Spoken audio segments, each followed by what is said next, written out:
This is just a short video of the history, the pollution of the River Mersey and where we are today.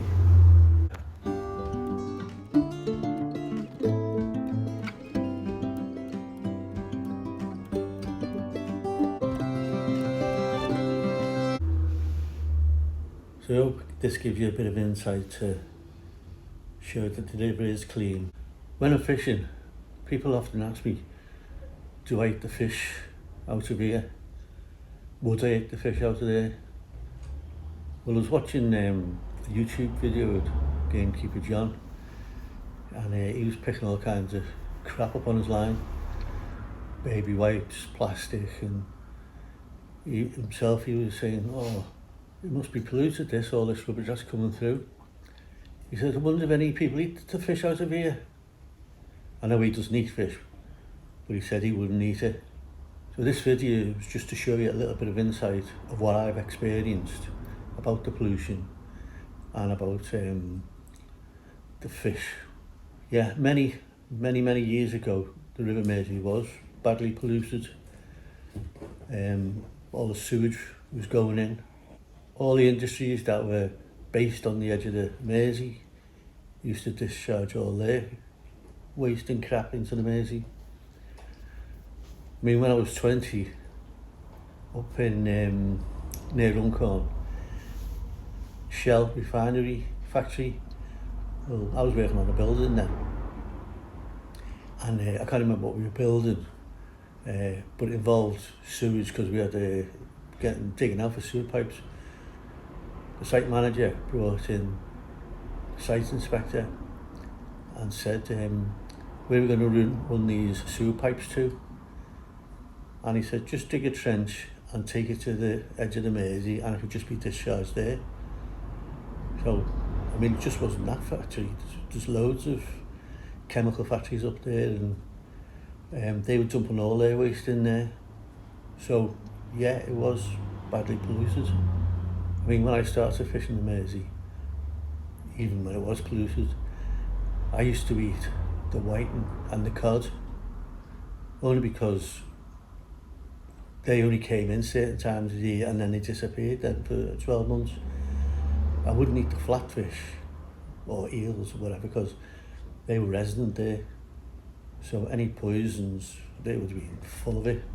Them days, you'd never see a dogfish in the Mersey. Never seen any getting pulled out. Smooth hounds, you never caught any smooth hounds there. Or not that I know of. You always had to go to the, walk out to the rock channel. We wanted to catch a smooth hound. These were the days when you didn't need a permit to get onto the Alex Wall. You weren't allowed to take your car in, but you had a push bike. You used to tie your gear to the bike and bag on your back. Some people used to sneak them in and then just sort of like hide them around the corner somewhere. But the police got onto that. So that's why they started introducing these permits, so the police knew who were coming and going. So from then you could used to get your car on there. But as you know, they make things awkward now, so a lot of people don't bother applying for a permit or going. You're not allowed to get on there on your own. If you've got the permit, you will have 3 people. Well, if someone falls in, one to keep an eye on them, and the other one to go and get help. But nobody, or a lot of people maybe haven't got 3 people to go fishing with. So it's a long time since I've heard anyone fishing off the wall. But that was a good mark. I had a 9-pound cod. That was the best cod off that wall. Shame you can't get back on.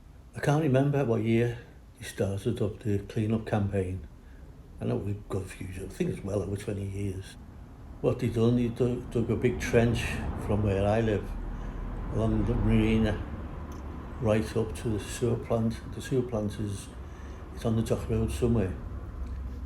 So all the sewage pipes that were getting dumped in the Mersey, these pipes intercepted it and took her off to the sewage plant.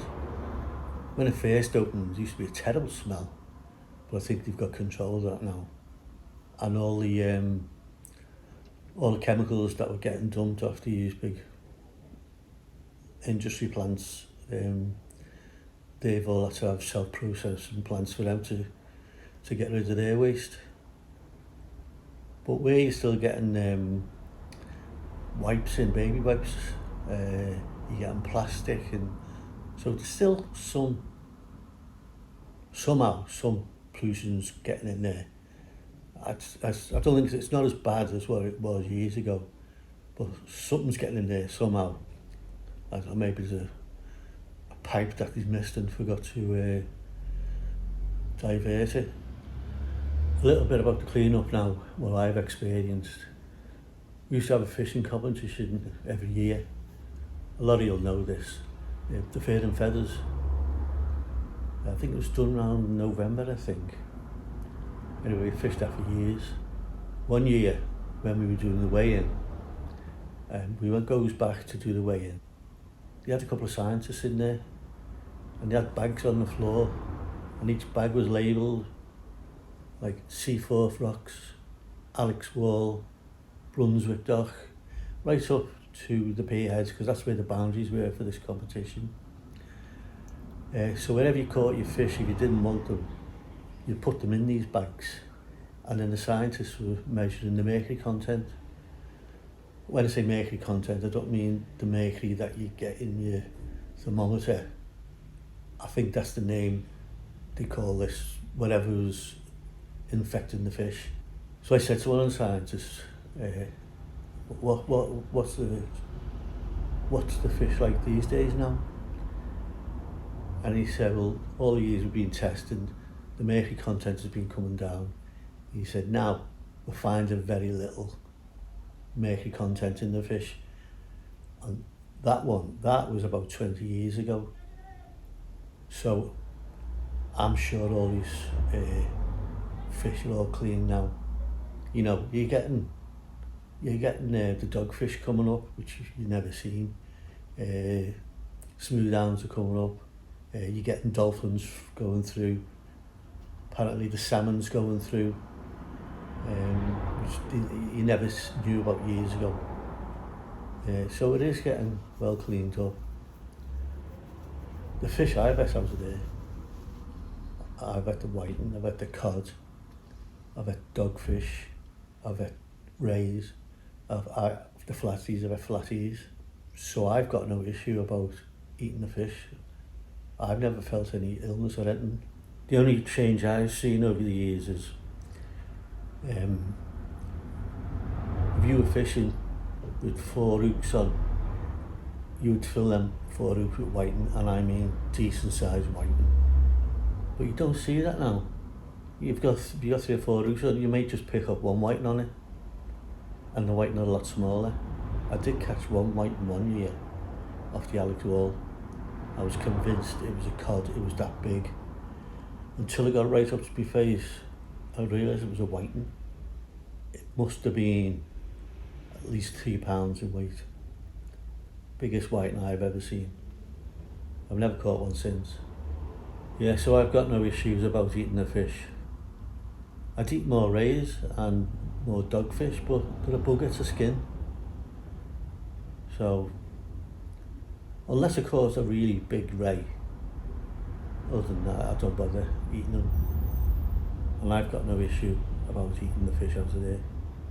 Any decent whiting come in, big enough, I'll be taking them out. I've never had an eel, but maybe one day I might try one.